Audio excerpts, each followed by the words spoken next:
আমার নাম নিজামুল ইসলাম।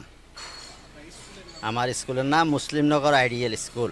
আমার মতে বর্তমানে যেই শিক্ষা কারিকুলাম চালু আছে তাতে প্রত্যেকটা শ্রেণীর জন্য এমন সব পাঠ্য প্রবন্ধ বা ছড়া কবিতা অন্তর্ভুক্ত করা দরকার যাহা পড়ানোর পরে এটার একটা সারমর্ম বেরিয়ে আসে, যেটা বাচ্চারা লেখাপড়া ছাত্রছাত্রীরা লেখাপড়ার পরে শিখার পরে বুঝতে পারে এইটা পড়ার কারণে আমি এইটুকু শিখলাম, এইটার সারমর্ম এই রকম জাতীয়।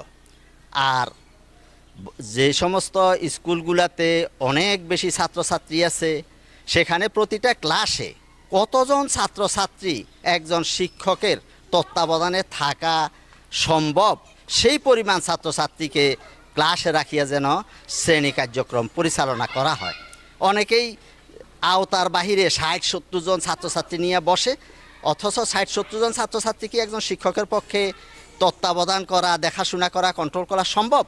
ততক্ষণে তাদের লেখাপড়া কি করাবে, তাদের চেহারা দেখতেও তো সময় চলে যায় শিক্ষকের ক্লাস টাইম।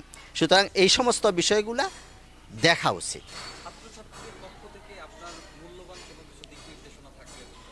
ছাত্রছাত্রীর পক্ষ থেকে ছাত্রছাত্রী তো বর্তমানে চাইবে একদম যে লেখাপড়া না করিয়াও তারা যাতে পাশ করে যেতে পারে, কিন্তু তাদেরকে বুঝাতে হবে প্রতিটা জিনিস গোড়া থেকে শিক্ষার মাধ্যমে না উঠলে তারা যখন কর্মজীবনে যাবে তাদের প্রয়োজনীয় হাই এডুকেশনের জন্য যখন যাবে তখন তাদের খুব বেকায়দা অবস্থা হবে।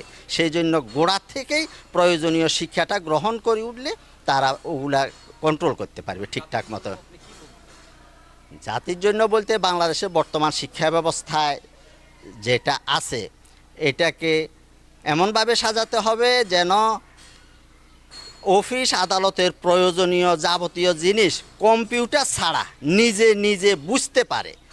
নিজে যেমন একটা দরখাস্ত লিখতে বললে নিজে লিখতে পারে, একটা চিঠি লিখতে বললে লিখতে পারে, এই সমস্ত বিষয়গুলো বুঝার পরে কম্পিউটারের সাহায্য নেবে, অসুবিধা নাই। কিন্তু এগুলা অনেকে বুঝেও না, শুধু কম্পিউটার থেকে বাহির করি বস দিয়ে দিল। নিজের প্রয়োজনীয় একটা দরখাস্ত, একটা ইংলিশ অ্যাপ্লিকেশান লেখার জন্য বললেও লিখতে পারে না। এরকম বহু ছাত্র আমি দেখেছি যারা ডিগ্রি পাশ করিয়াও লিখতে পারছে না। সুতরাং এইসব বিষয়ে একটু কেয়ার করা প্রয়োজন।